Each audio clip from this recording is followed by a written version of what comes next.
जलवायु परिवर्तन का सबसे बड़ा कारण है प्रदूषण होना। प्रदूषण को कम करने से जलवायु परिवर्तन भी कम हो सकती है।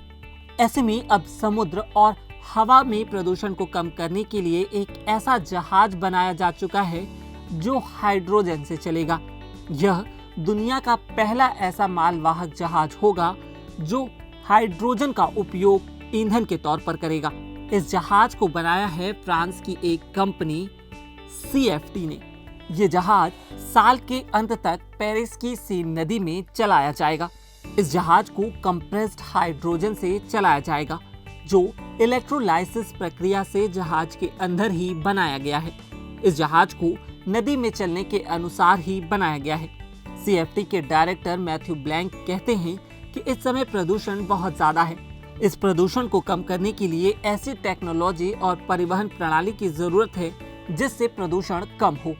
मैथ्यूज आगे कहते हैं कि हम इस कार्गो वेसल के जरिए कार्बन उत्सर्जन को कम करना चाहते हैं। इस प्रोजेक्ट का नाम फ्लैगशिप प्रोजेक्ट रखा गया है। हम दुनिया को बताना चाहते हैं कि इस तरह की टेक्नोलॉजी से भी पानी पर जहाज चलाए जा सकते हैं। बीते 50 सालों में मालवाहक जहाजों ने समुद्र के जरिए विश्व व्यापार को नई ऊंचाइयां दी हैं। मैथ्यू कहते हैं कि मालवाहक जहाजों की वजह से ही समुद्र और हवा दोनों में प्रदूषण काफी ज्यादा होता है।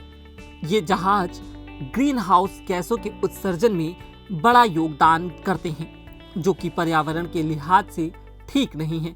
ज्यादातर जहाज बंकर फ्यूल पर चलते हैं। इनकी वजह से कार्बन डाइऑक्साइड की मात्रा भी तेजी से बढ़ रही है।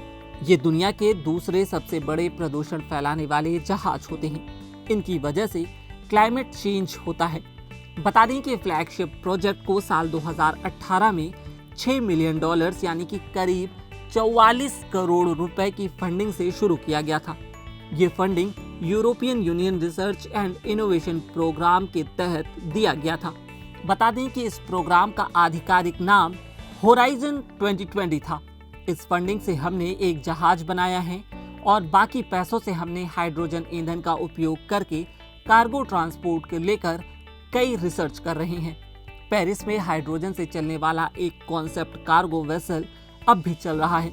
इसके साथ ही 2 और कार्गो वेसल अब भी निर्माणाधीन हैं। समुद्र में चलने वाले बड़े मालवाहक जहाजों को बनाना एक बड़ा लॉजिस्टिक चैलेंज है क्योंकि परंपरागत ईंधन से चलने वाले जहाजों में ईंधन यूनिट छोटे में इंस्टॉल हो जाता है।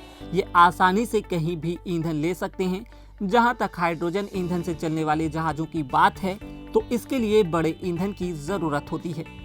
अगर आपको यह वीडियो पसंद आया तो हमारे Facebook पेज पर लाइक करें और YouTube पर सब्सक्राइब करें।